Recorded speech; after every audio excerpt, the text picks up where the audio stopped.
हथ के छोटे से तराशे में नहीं आएंगे। हथ के छोटे से तराशे में नहीं आएंगे। गम ज़्यादा है लफाफे में नहीं आएंगे। हम न मजनू हैं न फरहाद के कुछ लगते हैं। हम किसी दश्त और तमाशे में नहीं आएंगे।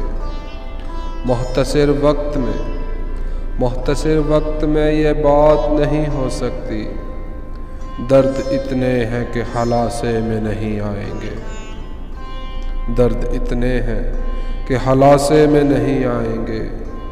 उसकी कोई खैर खबर हो तो बताओ यारो, हम किसी और दलासे में नहीं आएंगे। जिस तरह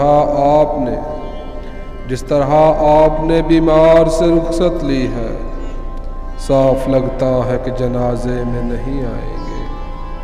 साफ लगता है जनाजे में नहीं आएंगे।